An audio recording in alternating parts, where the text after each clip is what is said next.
वेद के ना होने के कारण ही सभी देवगण दुर्बल और क्षीण पड़ते जा रहे हैं। अब केवल माँ ही दुर्गमासुर का वध कर सकती है। किंतु क्या गणेश? किंतु भैया, माँ के हाथों दुष्ट दुर्गमासुर का वध तब तक संभव नहीं जब तक माँ और पिताश्री की भेंट ना हो जाए। माँ आज भी अपलक पीड़ा युक्त पिताश्री के काशी लौटने की प्रतीक्षा में है। भैया, हमारे लिए भी ये एक कड़ी परीक्षा का समय है, क्योंकि अब हमें केवल ऋषि जैगिश्वे की मुक्ति का ही नहीं, वरन माँ और पिताश्री के शीघ्र मिलन के लिए प्रयास तीव्र करना होगा।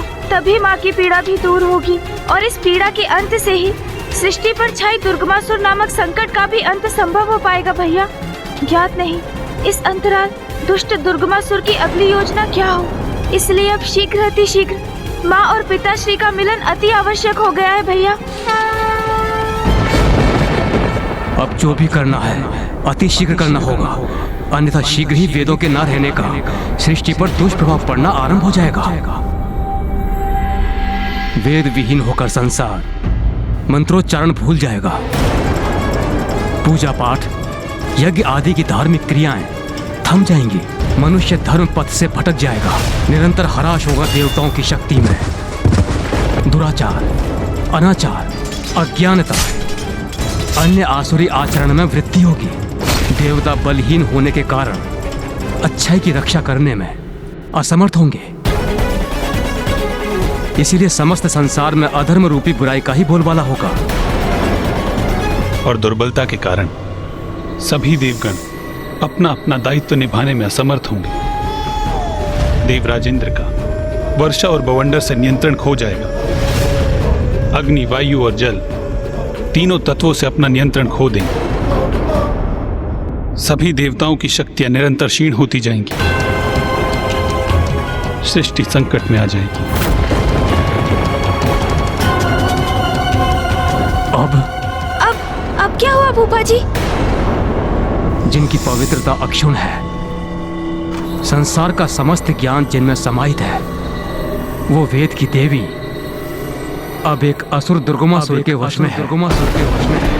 ये विचार मुझे अत्यंत व्याकुल कर रहा है।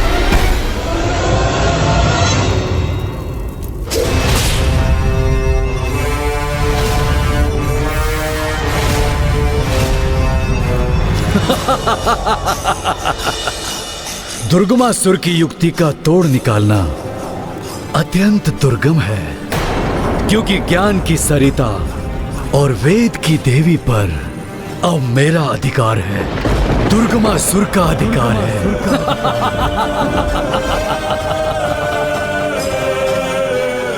अब इन्हें ऐसे स्थान पर स्थित करूंगा जहां हम असुरों के सिवाय किसी का भी पहुंचना कठिन है।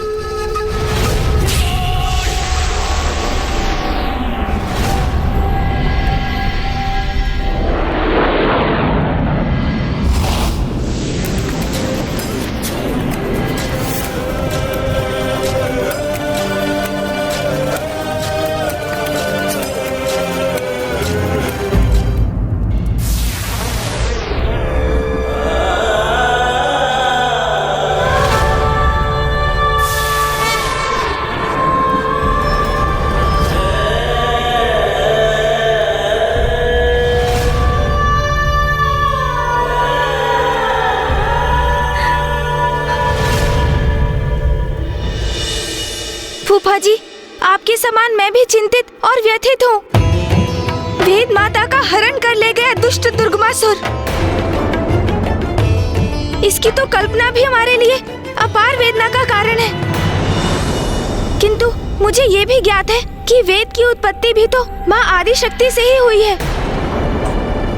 माँ ने तो स्वयं इसकी चर्चा मुझसे की थी कि प्रत्येक दिवस के भोर में वेद माता माँ के चरणों में अपना मस्तक रख उनका अभिवादन करती हैं, जिसके परिणाम स्वरूप माँ के चरणों का सिंदूर उनके मस्तक पर स्थित हो जाता है।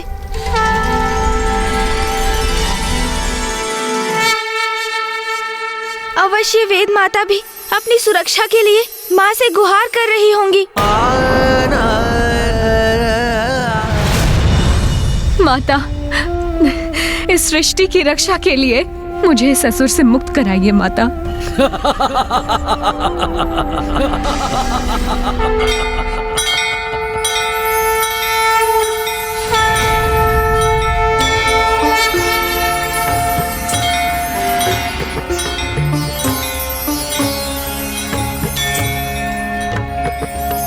ये माँ के मंदिर में कैसी विशेष तैयारियाँ हो रही है मामा जी? क्या होने वाला है वहाँ?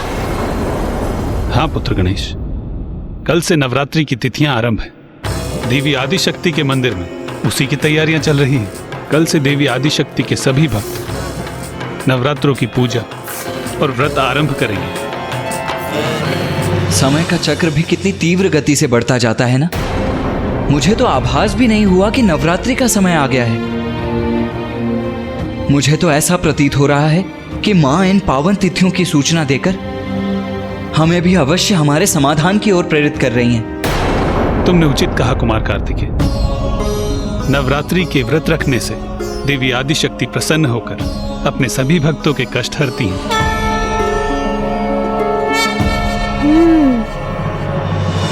और हमारे संकटों का निवारण तो माँ के द्वारा ही संभव है, इसलिए हम भी नवरात्रि के व्रत और पूजन करेंगे।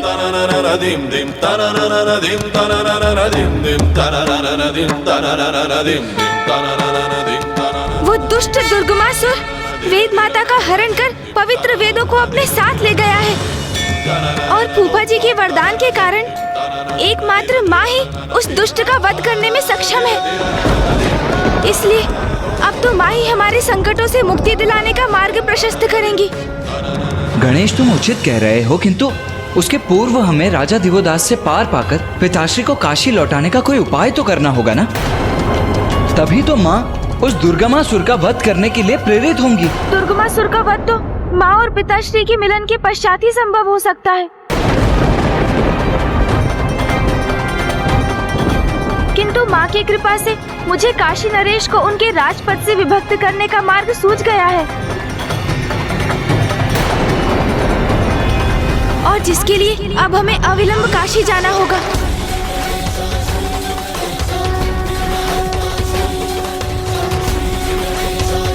गणेश जी, भले ही इस अवस्था में तो हम युद्ध नहीं कर पाएंगे और संकट के समय में हमको योगदान न करें, ये सर्वथा अनुचित होगा। सहायता तो आप सभी देवता करेंगे इंद्रदेव, किंतु युद्ध करके नहीं, माता के नवरात्रि का व्रत रख के।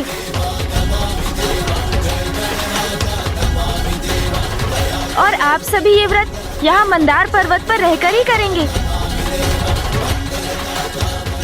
मैं और भैया काशी जाकर व्रत करेंगे, क्योंकि राजा दिवोदास को बिना आहत किए एवं उन्हें कोई कष्ट पहुंचाए बिना काशी के राजपद को उनसे मुक्त करने का उपाय तो काशी जाकर ही करना होगा हमें।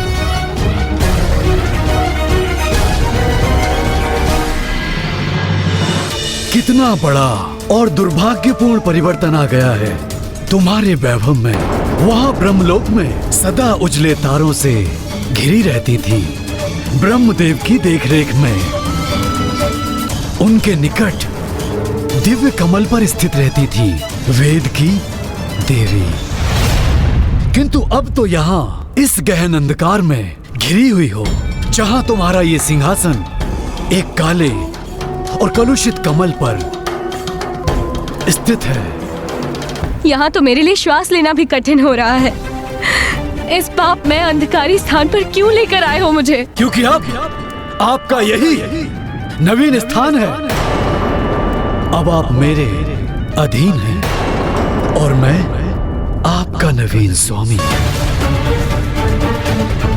बड़े मूर्ख हैं ये देवता, जिन्हें मेरे वास्तविक आशय का भान भी नहीं हुआ।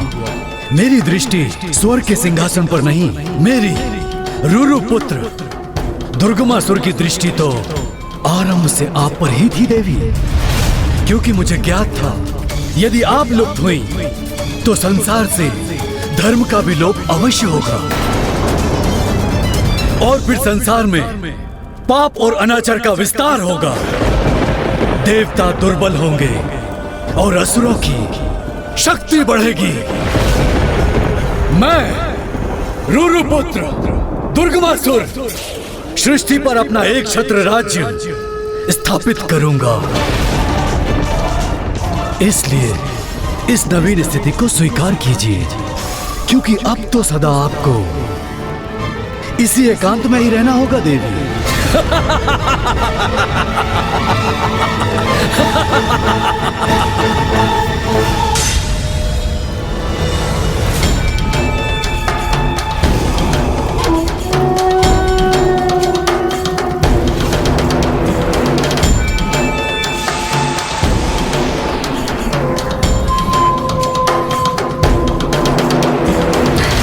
माँ आदिशक्ति, रक्षा कीजिए माता, रक्षा कीजिए।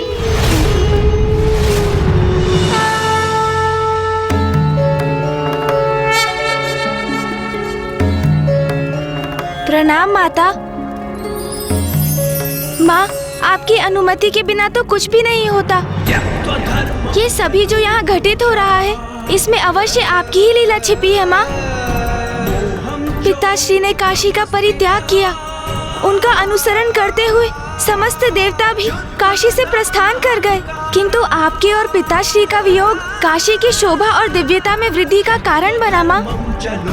क्योंकि अब फूफा जी ब्रह्मदेव, सूर्यदेव और 64 योगिनी माताओं के धाम भी यहाँ स्थापित हो गए हैं, किंतु अब पिताश्री को काशी लौटाने को सुगम बनाने का समय आ गया है माँ। और दुष्ट दुर्गमासुर वेद माता का हरण कर ले गया है। उस दुष्ट दुर्गमासुर का वध कर उससे मुक्त कराने का सामर्थ्य तो एकमात्र आप में ही है माँ। किंतु जब तक पिताश्री नहीं लौटेंगे, आप अपने स्थान से तनिक भी नहीं हटेंगी।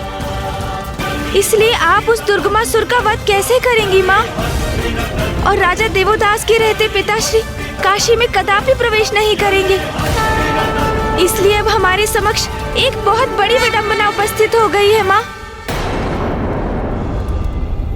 माँ, इस दुविधा का समाधान मेरे पास नहीं, एकमात्र आपके पास है। मेरे पास कुछ है तो वो है मेरी भक्ति। भैया, मैं और समस्त देवता अपनी भक्ति से ही प्रयास करेंगे माँ। हम सभी नवरात्रि के व्रत और पूजन करेंगे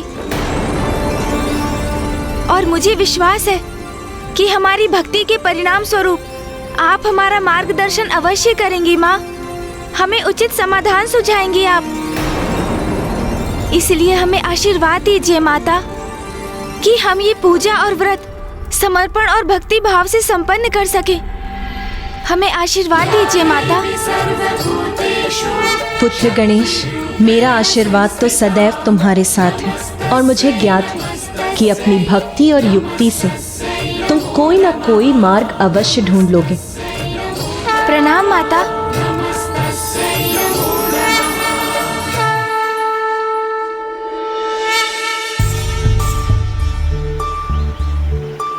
गणेश, क्या तुम इसीलिए काशी आना चाहते थे कि हम अपना व्रत और पूजन यहाँ माँ गंगा के पावन घाट पर कर सकें? नहीं भैया। तो फिर यहाँ काशी आने की क्या आवश्यकता थी? हम अपना पूजन वहाँ देवताओं के साथ मंदार पर्वत पर भी तो कर सकते थे।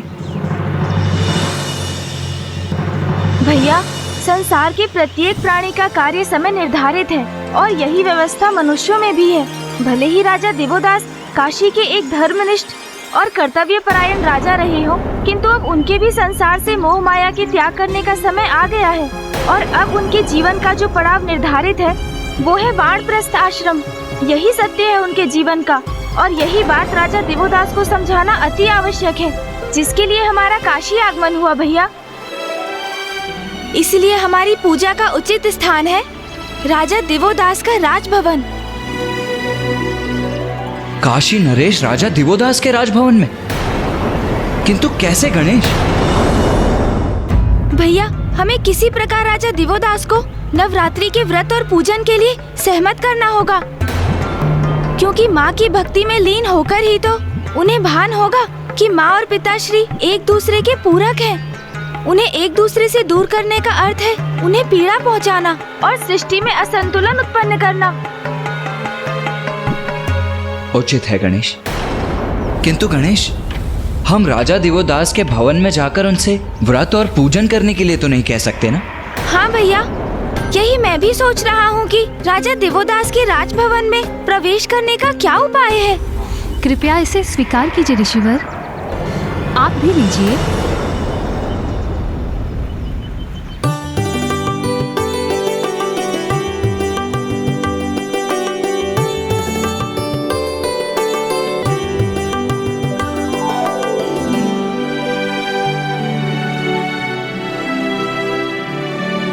गणेश, वो स्त्री जो वहां दरिद्र ब्राह्मणों को फल और वस्त्र दान कर रही है, वो तो काशी की महारानी प्रतीत हो रही है।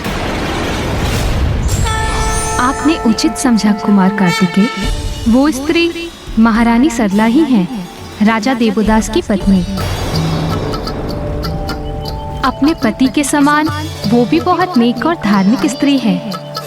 इसलिए यदि आप दोनों राजभवन में प्रवेश करने के इच्छुक हैं, तो महारानी सरला के माध्यम से ये अवश्य संभव है। हमें हमारा मार्गदर्शन करने के लिए आपको कोटि कोटि धन्यवाद माता। मैं आप दोनों की जो भी सहायता कर सकती हूँ वो अवश्य करूँगी।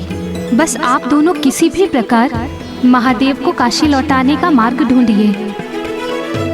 महादेव की अनुपस्थिति में काशी अपूर्ण है और हम सभी नहीं, माँ आदिशक्ति भी अत्यंत व्यथित हैं। हमें सफलता का आशीर्वाद दीजिए माता। कल्याण हो।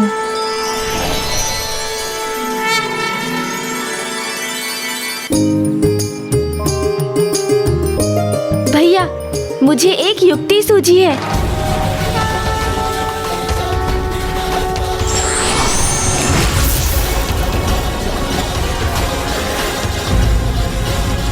गणेश, ये क्या कर रहे हो तुम? माँ के निर्देश का पालन भैया।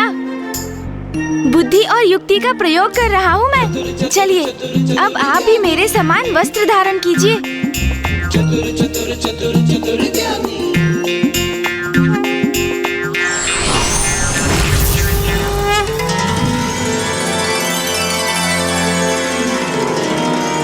गणेश, वेशभूषा तो हमने धारण कर ली, किंतु अब राजा दिवोदास के भवन में प्रवेश कैसे करेंगे? मेरे पास उसके लिए एक योजना है भैया, बस आपको उसका अनुसरण करना होगा। तुमने तो मात्र भिन्न वस्त्र धारण किए, भिन्न भेष कहाँ धारण किया है? हो तो तुम अब भी गणेश ही ना? भैया, आप प्रश्न बहुत करते हैं। आपको तो मैं अपने स्वाभाविक रूप में ही दिखाई दूंगा, किंतु अन्य सभी को मैं गणेश नहीं, एक साधारण ब्राह्मण बालक ही प्रतीत होऊंगा। आइए, मैं आपको अभी दिखाता हूँ।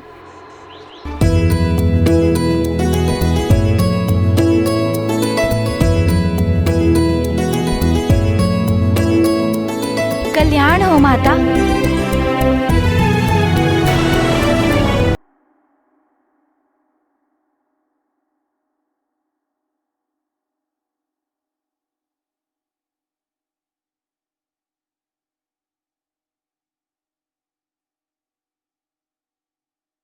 प्रणाम ब्राह्मण देवता। कल्याण हो माता।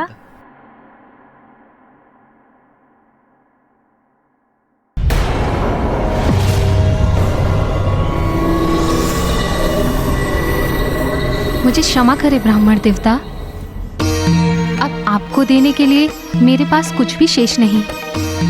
माता, हम आपसे यहाँ पर दक्षिणा प्राप्त करने नहीं आए हैं। हम तो बस यहाँ से निकल रहे थे तो हमारी दृष्टि आप पर पड़ी और हमारे मुख से स्वतः आशीर्वचन निकल पड़े। आप तो अति भाग्यशाली है माता। आपकी मनोकामना पूर्ण हो गई है। मनोकामना? कौन सी मनोकामना प्रभु? बाल्यावस्था में नाग कन्या ने ब्रह्मदेव की प्रार्थना की।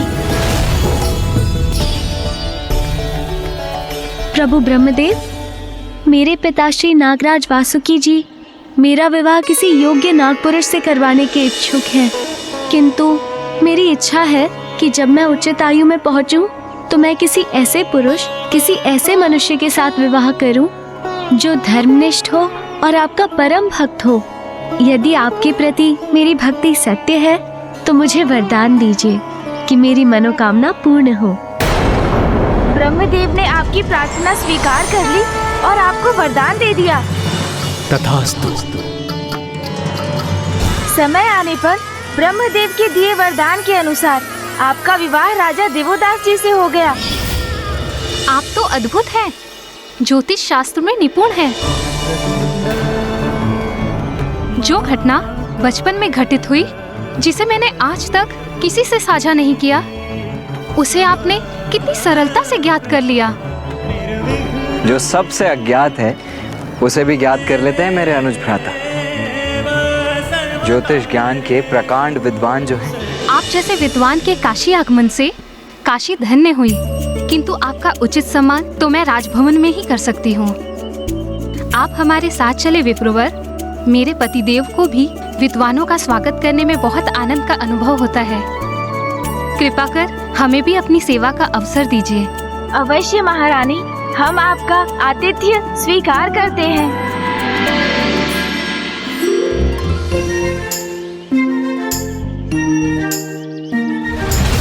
अब मैं राजा दिवोदास के समक्ष जो कुछ भी कहने वाला हूँ, वो राजा दिवोदास के मन को परिवर्तित कर देगा और यही परिवर्तन माता और पिताश्री के भेंट का कारण बनकर दुर्गमासुर के अंत का कारण बनेगा।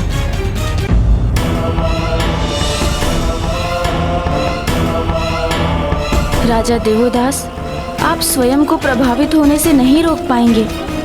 आपने पिताश्री को काशी से दूर कर माँ को कितनी पीड़ा पहुँचाई है।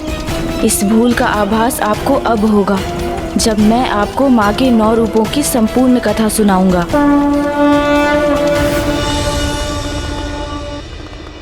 सत्य है, गणेश ने उचित युक्ति का प्रयोग कर अपना और कुमार कार्तिकेय का राजा दिवोदास के भवन में प्रवेश सुनिश्चित कर लिया है।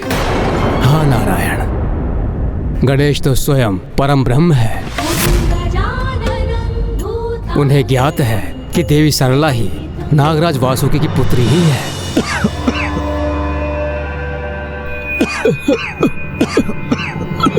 नारायण, गणेश जी और कुमार कार्तिकेय राजा दिवोदास के भवन में पहुंच तो गए, किंतु वो नवरात्रि के व्रत के लिए उन्हें सहमत कैसे कर पाएंगे?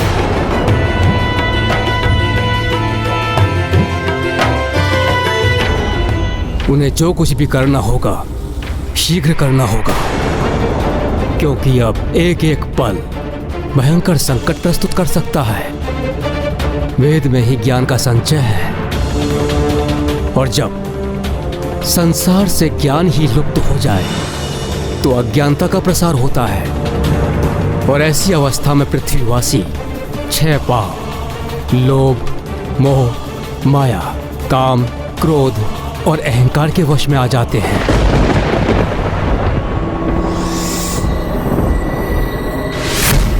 ओम देव शांति अंतरिक्ष शांति। ओम देव शांति अंतरिक्षम शांति। वनस्पतयः शांति शांति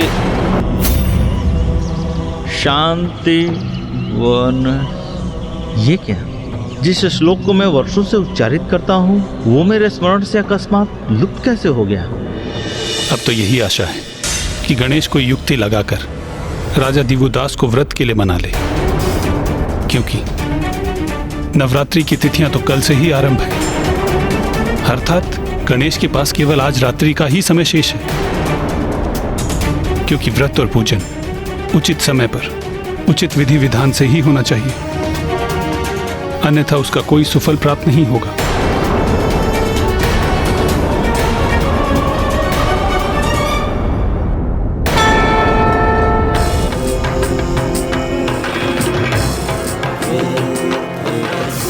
जिनका व्यक्तित्व ऐसी अद्भुत दिव्यता से परिपूर्ण हो, ऐसे ब्राह्मण बालकों के दर्शन करने का सौभाग्य तो मुझे पूर्व में कभी प्राप्त नहीं हुआ।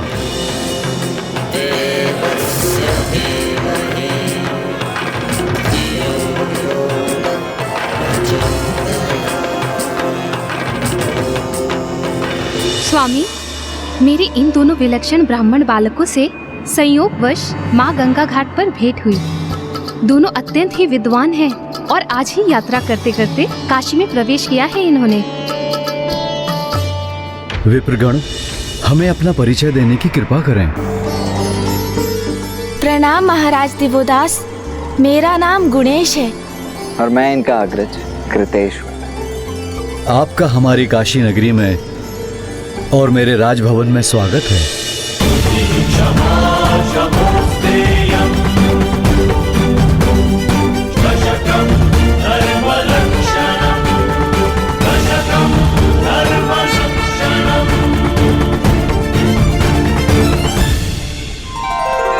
वैसे विद्वान के दर्शन को ही श्रेष्ठ माना गया है, किंतु यदि आप मुझे ज्ञान रस के पान की अनुमति दें तो मेरा परम सौभाग्य होगा। ब्राह्मण देवता, मेरे स्वामी को भी उनके कुछ अतीत के बारे में बताइए ना। अवश्य माता।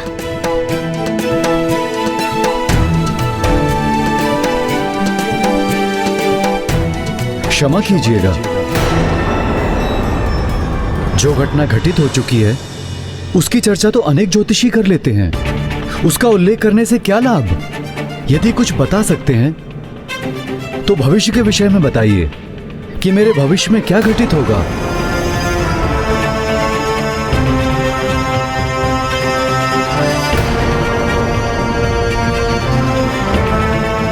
महाराज दिवोदास, मैं तो आपको आपके भविष्य से परिचित करवा सकता हूँ, किंतु क्या आप में इतना सामर्थ्य है कि आप मेरे वचन सुन सकेंगे?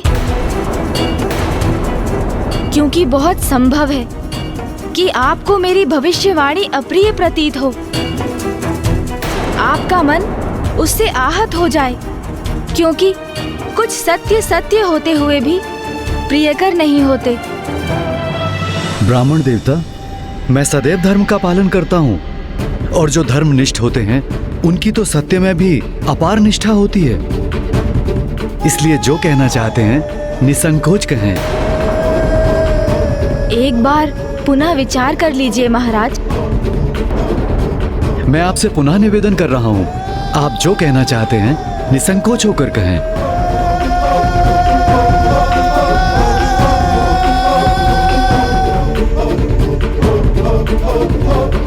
तो सुनिए महाराज, सत्य तो ये है कि संसार में जिसका भी आगमन होता है उसे विदा भी लेनी होती है।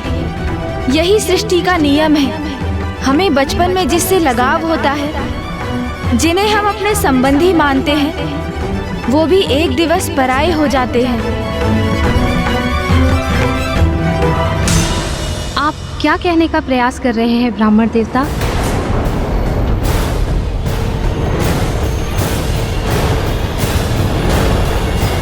यही कि आपके जीवन में बहुत अल्प समय शेष है महाराज देवोदास।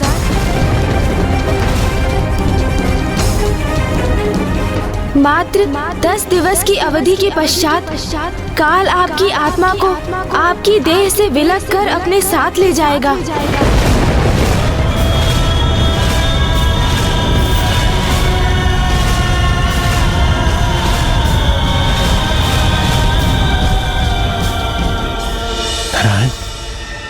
ये प्रथम पूज्य गणेश जी ने ये कैसी घोषणा कर दी? राजा दिवोदास तो धर्मनिष्ठ हैं, परोपकारी हैं, नेक हैं, तो उनको समझाने के स्थान पर उनकी मृत्यु की घोषणा। प्रथम पूज्य गणेश जी कुछ भी अनुचित नहीं कर सकते, किंतु एक धर्मनिष्ठ राजा के लिए उन्होंने ऐसे अहित का शब्द कैसे कह दिया? गणेश ने केवल वही कहा जो महागणाधिपति की इच्छा थी। उन्हीं की इच्छा शब्द बनकर गणेश के मुख से प्रकट हुई है। श्री महागणाधिपति की इच्छा तो अटल विधान है, जिसे कोई टाल नहीं सकता। इसका अर्थ है ब्रह्मदेव गणेश जी के शब्द सत्य होकर ही रहेंगे। किंतु ऐसा क्यों? अग्निदेव, गणेश कभी किसी का अहित या मृत्यु की कामना नहीं कर सकता। वो तो भगवान के भक्तों, निर्दोष और धर्मनिष्ठ लोगों की सहायता के लिए सदैव तत्पर रहता है। राजा दिवोदास को लेकर गणेश की घोषणा के पीछे अवश्य उसी की कोई लीला छुपी होगी। जिस लीला का रहस्य तो तभी उजागर होगा जब वो हम सभी के समक्ष प्रकट होकर अपना परिचय देगी।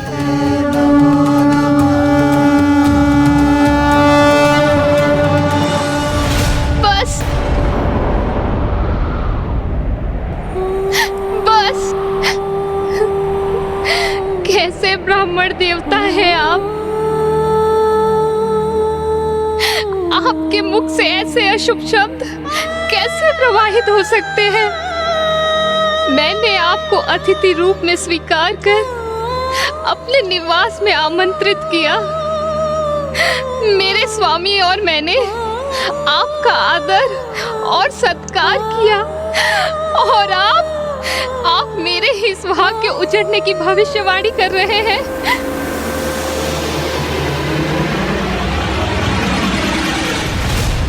माता, मेरा विश्वास कीजिए, मैंने जो भी कहा वो किसी दुर्भावना के कारण नहीं कहा।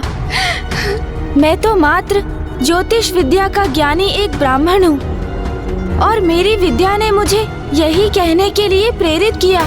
किंतु ये भी तो संभव है कि आपकी विद्या उचित आकलन ना कर सकी हो, आपसे ही कोई चूक हुई हो। नहीं माता, गुणेश की गणना में कभी कोई चूक नहीं होती, इसीलिए उसने आपको पूर्व में ही सचेत किया था कि जो वो कहने जा रहे हैं कदाचित उसका श्रवण आपके लिए असहनीय हो।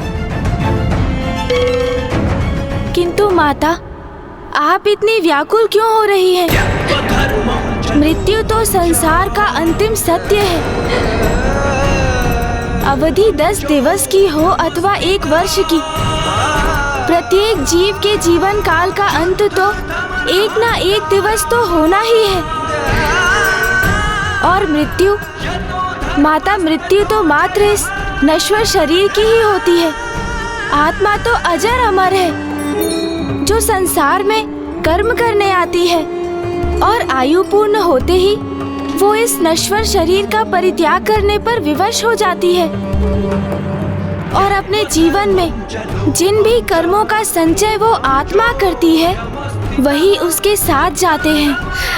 किंतु बस सरला,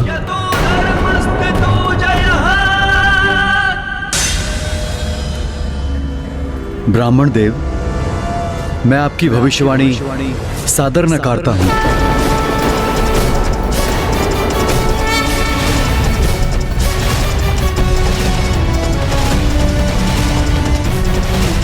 मेरा जीवन अब मात्र 10 दिवसों के लिए ही शेष है।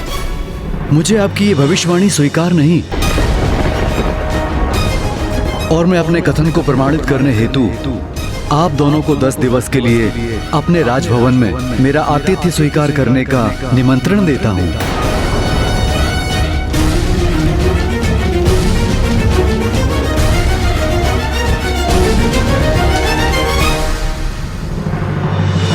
मुझे क्षमा करें राजन, किंतु हम आपका निमंत्रण स्वीकार नहीं कर सकते। ये गणेश जी क्या कर रहे हैं? वो राजा दिवोदास के निमंत्रण को अस्वीकार क्यों कर रहे हैं? यही तो गणेश जी और कुमार कार्तिकेय का आशय था कि वो राजा दिवोदास के राजभवन में जाएं और उन्हें समझाएं, वहां स्थित हो जाएं। किंतु वो ना क्यों कर रहे हैं?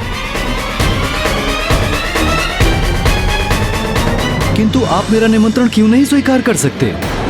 क्या आपको इस बात का संशय है कि मेरा ही कथन सत्य प्रमाणित होगा, और आपको आपकी गणना में चूक होने के कारण काशी में लज्जित होने के लिए विवश होना होगा? नहीं राजा, उसकी तो तनिक भी चिंता नहीं है हमें। वास्तव में कल से नवरात्रि की तिथियां आरंभ हो रही हैं। मैं और मेरा अनुज गुणेश नवरात्रि की इन तिथियों में 9 दिवसों का व्रत और पूजन करते हैं। उसमें तो आपको कोई समस्या उत्पन्न नहीं होगी, क्योंकि मैं और देवी सरला आपके व्रत और पूजन की समुचित व्यवस्था कराएंगे। क्या आपको हमारा आतिथ्य स्वीकार होगा?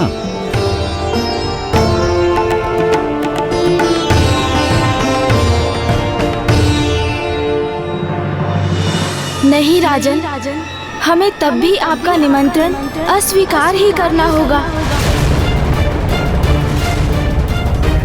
हम यहाँ पर व्रत और पूजन नहीं कर सकते। किंतु क्यों नहीं ब्राह्मण देवता? आप यहाँ पूजन क्यों नहीं करेंगे?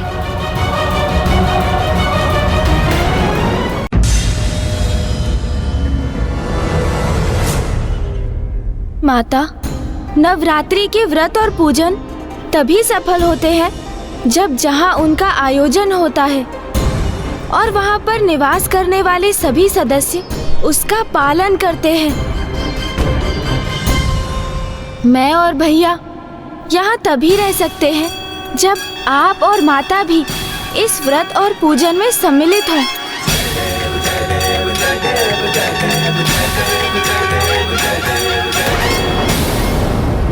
किंतु मैं और गुणेश आपको ये व्रत रखने के लिए विवश तो नहीं कर सकते।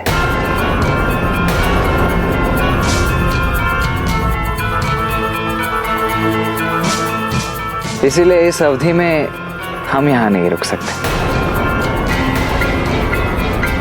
अब हमें आज्ञा दीजिए।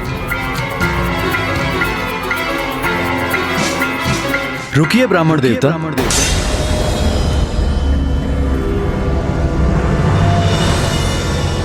अतिथियों की इच्छा हमें शिरोधार्य है।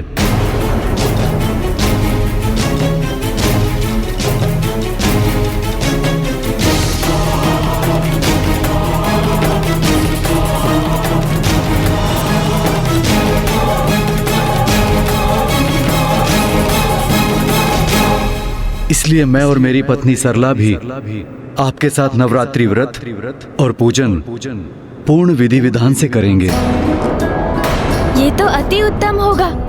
इस प्रकार तो ये 9 दिवस बड़ी सहजता से व्यतीत होंगे। और इसके उपरांत आपके भविष्यवाणी की भी परख हो जाएगी। तो उचित है महाराज। कल से व्रत और पूजन के साथ हम आपको माँ के 9 रूपों की कथा भी सुनाएंगे। किंतु ब्राह्मण देवता, हमें व्रत रखने के लिए 9 रूपों की कथा सुनने की क्या आवश्यकता है?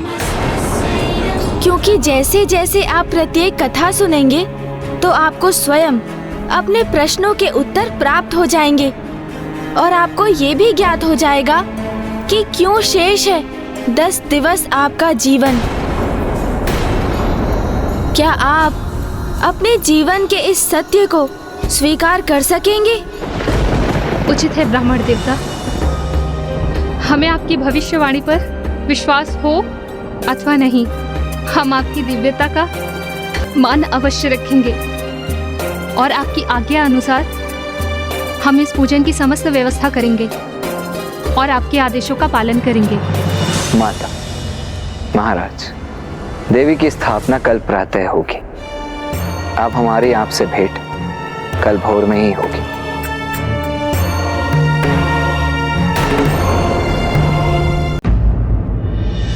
अद्भुत है गणेश जी, विलक्षण है उनकी बुद्धि और युक्ति। ये तो हम ही हैं जो उन्हें समझने में असमर्थ थे। गणेश जी को राजा देवदास को विवश करने की कोई आवश्यकता ही नहीं पड़ी। वो तो स्वयं ही निर्विरोध इस व्रत और पूजन के लिए तैयार हो गए। हाँ देवराज, इस विकट परिस्थिति में माता की भक्ति ही हमारी शक्ति है। अब हमारे पास अधिक समय नहीं है। अब हमें यही आशा करनी चाहिए कि गणेश जी और कुमार कार्तिकेय माता के 9 रूपों की कथा सुनाकर इन 10 दिवसों में राजा देवोदास के हृदय को परिवर्तित करने में सक्षम हो जाएं और राजा देवोदास काशी का त्याग करने के लिए तैयार हो जाएं। किंतु यदि ऐसा नहीं हुआ तो?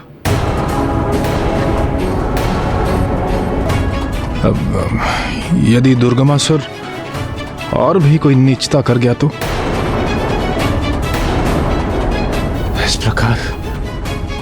इस प्रकार तो वेद संसार से विलुप्त हो जाएंगे। किंतु भक्ति कभी असफल नहीं होती। मुझे पूर्ण विश्वास है कि गणेश अवश्य कोई न कोई युक्ति लगाकर राजा दिवोदास का हृदय परिवर्तन करके अपने प्रयोजन को सिद्ध कर लेगा। हमें भी गणेश जी के सुझाव के अनुसार कल दिवस से ही व्रत और पूजन आरंभ करना चाहिए, क्योंकि मुझे आभास हो रहा है वेद की देवी अपार कष्ट में है।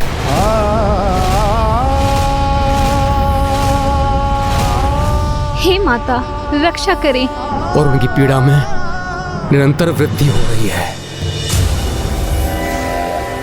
तुम्हारी अज्ञानता ही तुम्हारे विनाश का कारण बनेगी दुर्गमासुर।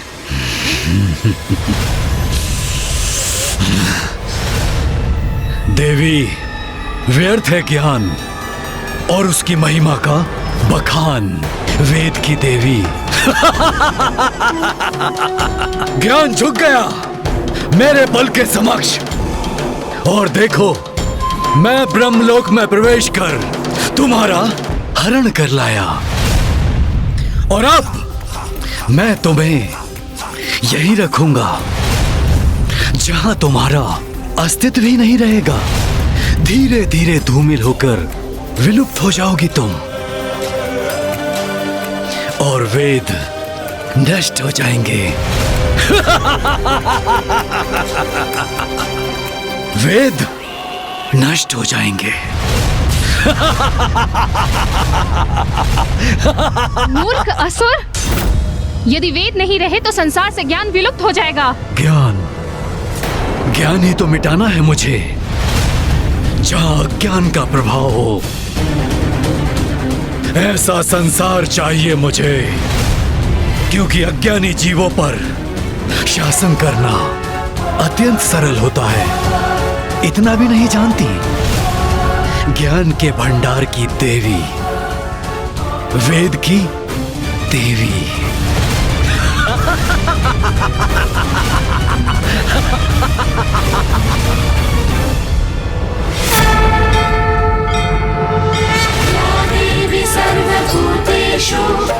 अब तो केवल एक ही आस है विघ्नहर्ता गणेश। कदाचित उसके द्वारा राजा देवोदास को सुनाई जाने वाली आदि शक्ति के 9 रूपों की कथा से ही सृष्टि संतुलित हो जाए।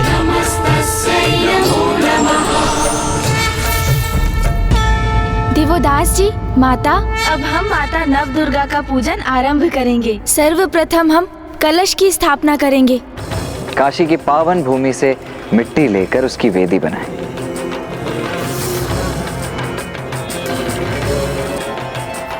और उसमें जौ रोपकर उस पर स्वर्ण, तांबे अथवा मिट्टी का ही कलश स्थापित करें।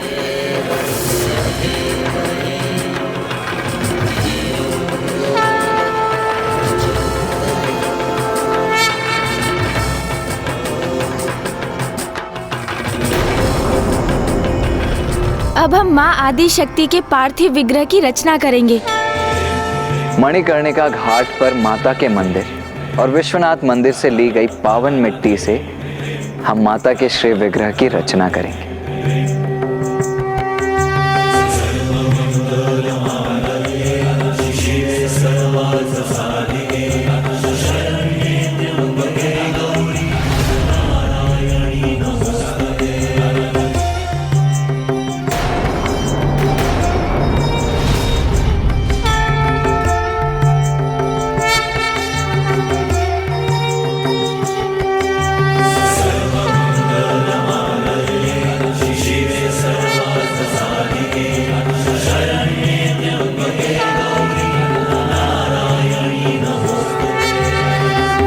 अब अन्य सभी तैयारियां होने के पश्चात हम सर्वप्रथम प्रथम पूज्य गणेश जी की पूजा करेंगे।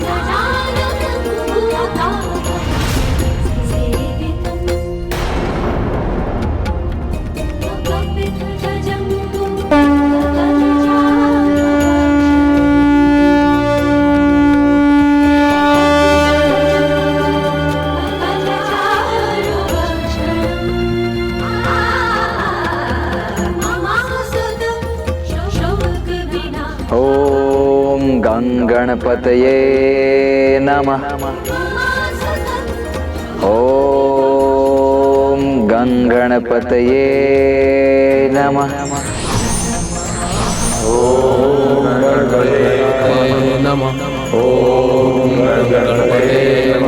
ओम गंगणपतये नमः।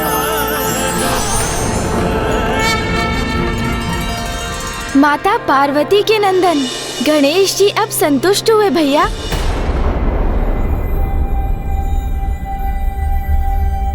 गणेश जी संतुष्ट हो गए? ये आपको कैसे ज्ञात हुआ? बस ज्ञात हो गया मुझे।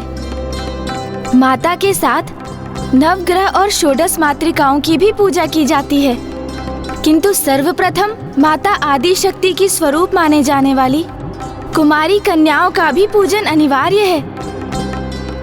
ये कन्याएं 4 वर्ष की आयु से लेकर 10 वर्ष की आयु की होनी चाहिए, क्योंकि ये मान्यता है इसी आयु की कन्याओं में शक्ति रूपिणी माता आदि शक्ति का वास होता है। तो क्या हम कन्याओं का पूजन करेंगे? हाँ महाराज, इन 9 तिथियों में प्रत्येक तिथि पर हम एक कन्या का पूजन करेंगे। ये तो अति उत्तम है, क्योंकि नारी ही समाज की शक्ति का आधार है। क्योंकि कहा जाता है जहाँ नारी की पूजा होती है वो स्थान स्वर्ग के समान होता है। किंतु ब्राह्मण देवता, हमारी तो कोई पुत्रियां नहीं है और हमारे राजभवन में कोई लघु आयु की कन्याएं भी नहीं है, तो हम कन्या पूजन कैसे करेंगे?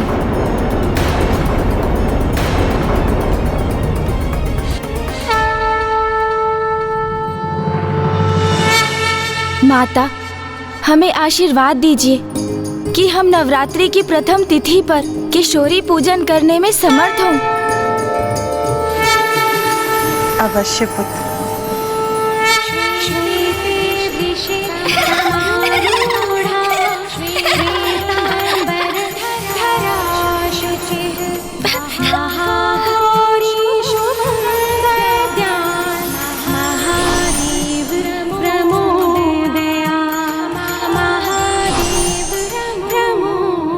प्रणाम माता, प्रणाम महाराज।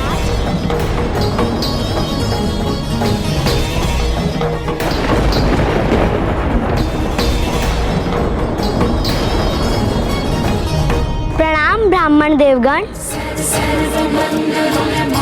प्रणाम माता।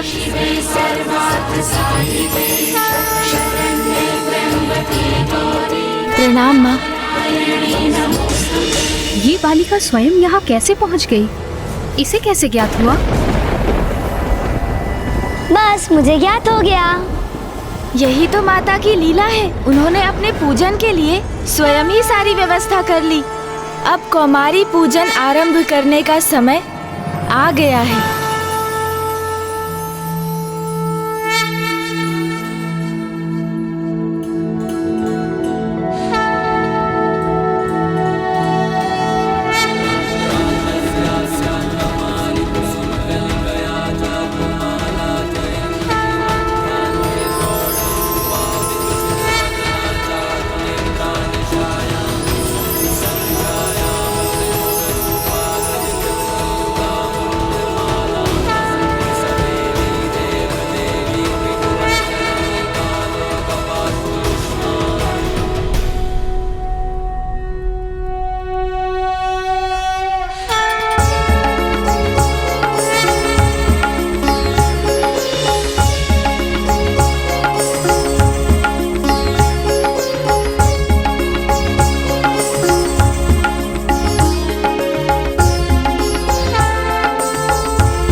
धन्यवाद माता।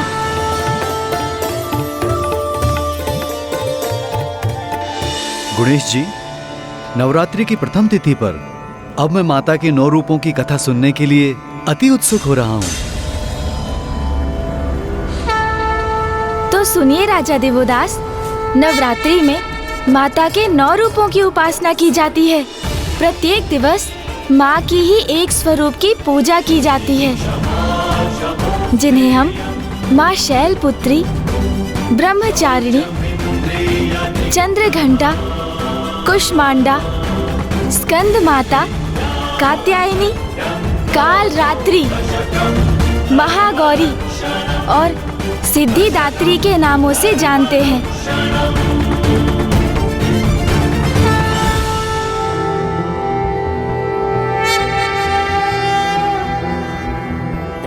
प्रथमं शैलपुत्री च द्वितीयं ब्रह्मचारिणी तृतीयं चन्द्रघण्टेति कूष्माण्डेति चतुर्थकं पञ्चमं स्कन्दमातेति षष्ठं कात्यायनीति च सप्तमं कालरात्रीति महागौरीति चाष्टमं नवमं सिद्धिदात्री च नवदुर्गा प्रकीर्तिताः।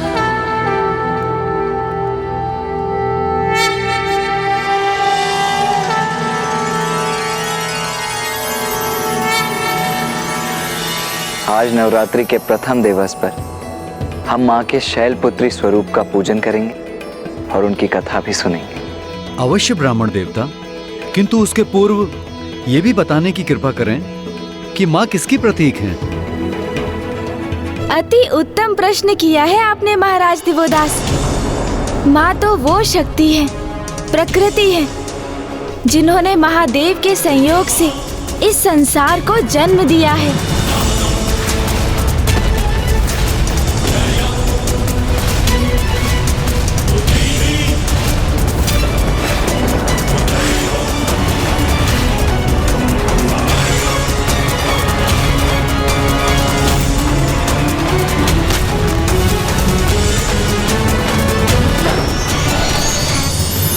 परिस्थिति के अनुसार माँ ही महादेव के रौद्र रूप को जागृत करती है और फिर वो ही उनको उनके रौद्र रूप से शिव में परिवर्तित करती हैं। अर्थात ये समझने के लिए अब मैं आपको माता की प्रथम रूप माँ शैलपुत्री की कथा सुनाऊंगा, क्योंकि कोई भी व्रत और पूजन तभी पूर्ण होते हैं जब उनके पीछे की कथा का स्मरण किया जाए। क्योंकि अब हम नवरात्रि में हैं, माँ के 9 रूपों की पूजा कर रहे हैं, तो हमें ये ज्ञात करना अति आवश्यक होगा कि माँ के 9 रूपों में प्रथम रूप माँ शैलपुत्री का आविर्भाव कैसे हुआ। तो ये कथा तब आरंभ हुई जब माता प्रजापति दक्ष की पुत्री थी और वो देवी सती रूप में प्रकट भी हुई थी और वो महादेव की पत्नी भी बनी थी।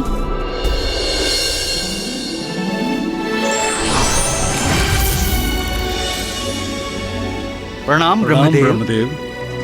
प्रणाम नारायण। मैं भृगु ऋषि संपूर्ण सभा की ओर से करबद्ध हो आपका स्वागत करता हूँ। प्रणाम ऋषि भृगु। प्रणाम ऋषि भृगु। प्रणाम ऋषि वशिष्ठ।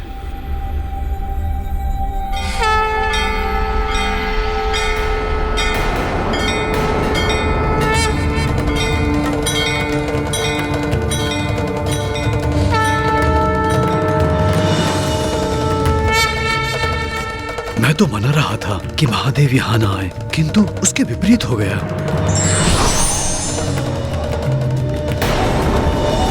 कहीं इनका यहाँ अकस्मात आना किसी नवीन संकट व अनिष्ट का कोई कारण न बन जाए।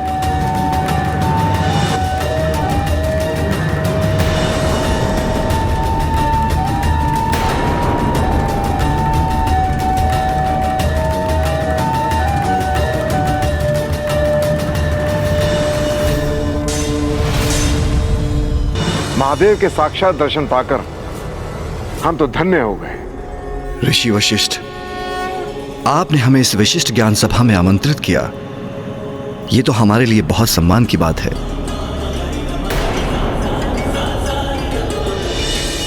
ज्ञान एक उत्तम उत्ताद समाज का आधार होता है। मेरी मान्यता है कि वास्तव में ज्ञानी वो है जिसे तत्व ज्ञान हो। तत्व ज्ञान अर्थात ईश्वर की पहचान। ये तो हमारे वेद शास्त्रों में भी लिखा गया है कि तत्व ज्ञान होने पर कि योगी को आत्मबोध होता है, जिसके परिणाम स्वरूप वो परमात्मा से एकीकार होता है। किंतु जो ईश्वर को न जानता है, न पहचानता है और न स्वीकार करता है और अपने ज्ञान पर अहंकार करता है, उस ज्ञान के आवरण से ढके अज्ञानी का अहंकार सदैव उसके पतन का कारण बनता है। धन्यवाद महादेव।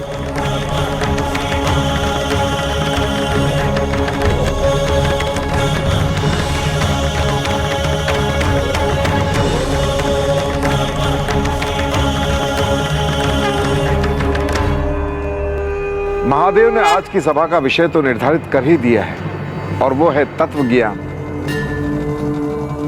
ब्रह्मदेव, आप भी इस पे प्रकाश डालने की कृपा करें। प्रजापति दक्ष, जिन्हें ब्रह्मदेव ने ब्रह्मांड के अधिपति के पद पर स्थापित किया है, पधार रहे हैं।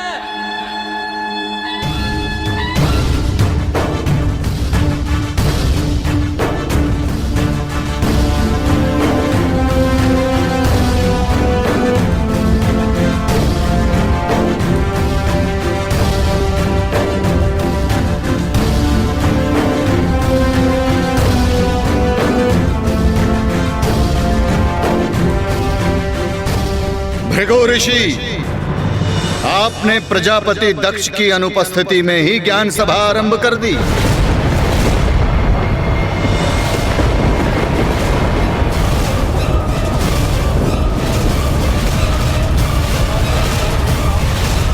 कदाचित भूलवश आपने मुझे इस ज्ञान सभा में आमंत्रित कर दिया, जहां मुझे नहीं आना चाहिए था। ऋषिवर, ये क्या कह रहे हैं प्रजापति दक्ष? उचित ही कह रहा हूं ऋषिवर। जहां अघोरी और गण उपस्थित हों, वहां ज्ञान साधना कैसी है? ये आप क्या कह रहे हैं प्रजापति दक्ष? महादेव तो ज्ञान और प्रकाश की प्रकाष्ठा है। अच्छा ऋषि वशिष्ठ, यदि ये इतने ही बड़े ज्ञानी हैं, तो इन्हें यह भी ज्ञात होना चाहिए कि जब प्रजापति दक्ष ने यहां प्रवेश किया तो इन्हें खड़े होकर उनका अभिनंदन करना चाहिए, परंतु ये अपने स्थान से खड़े भी नहीं हुए।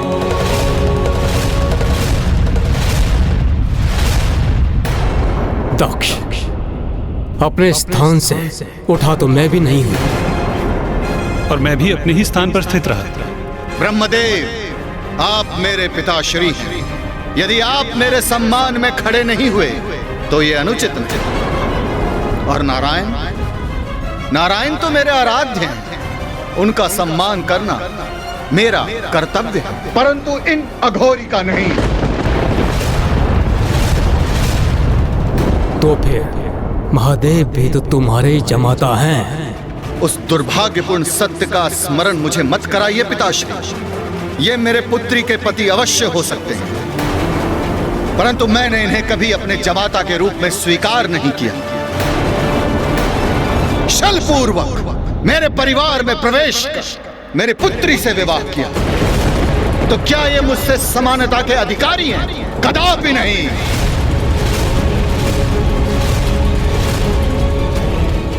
इस सभा में सम्मानित अतिथियों ने, ब्राह्मणों ने, देवताओं ने, ऋषि मुनियों ने मस्तक झुकाकर मेरा अभिनंदन किया, परंतु ये भूतों, पिशाचों और प्रेतों से घिरे रहने वाला अपने स्थान पर स्थित रहा। और तो और अपने नेत्र बंद कर ध्यान करने का ऐसा ढोंग कर रहे हैं जैसे इनसे बड़ा ईश्वर पूरे संसार में कोई ना हो।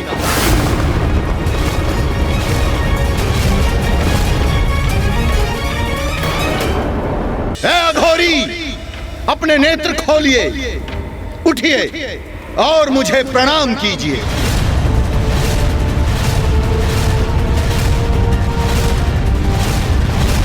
मेरी पुत्री से विवाह किया, इसका अर्थ यह नहीं कि आपको मैं कोई विशेष अधिकार दूंगा।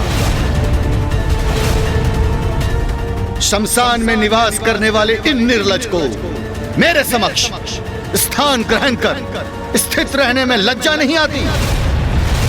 प्रजापति होने के नाते मुझे इन्हें इनकी इस उदंडता का दंड तो अवश्य देना होगा।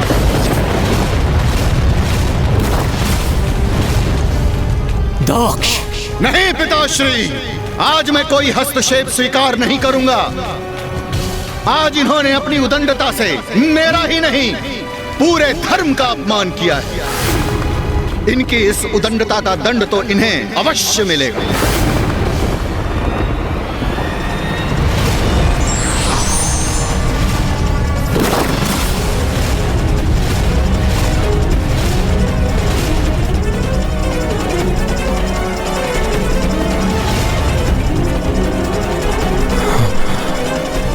ये श्राप के भागी हैं। मैं इन कुलहीन, कुसंस्कारी, दुष्ट प्रवृत्तिधारी, शमशान में निवास करने वाले को श्राप देता हूँ, श्राप देता हूँ। देवताओं के साथ प्राप्त होने वाले यज्ञ के भविष्य के भाग से भी ये वंचित रहेंगे। प्राप्त होने वाले यज्ञ के भविष्य के भाग से भी ये वंचित रहेंगे।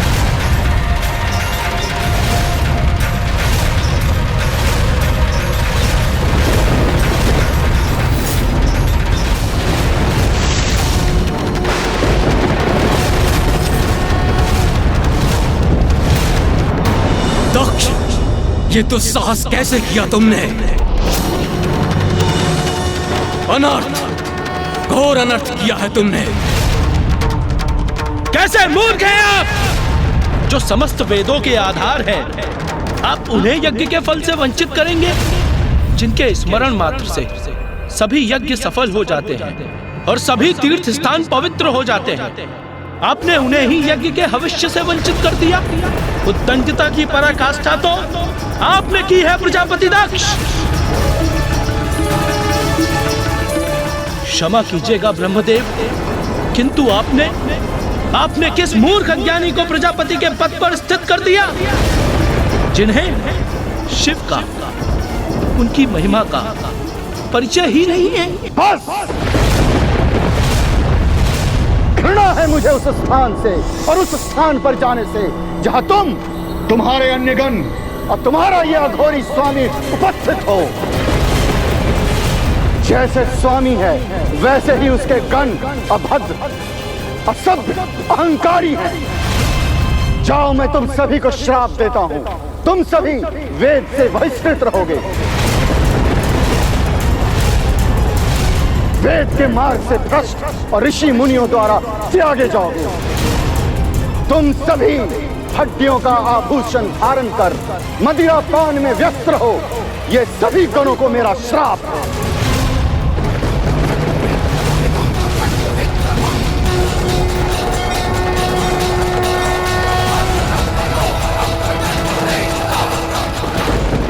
ये तीव्र वायु प्रवाह, ये प्रचंड ध्वनि, ऐसा अंधकार, ये सब क्या हो रहा है?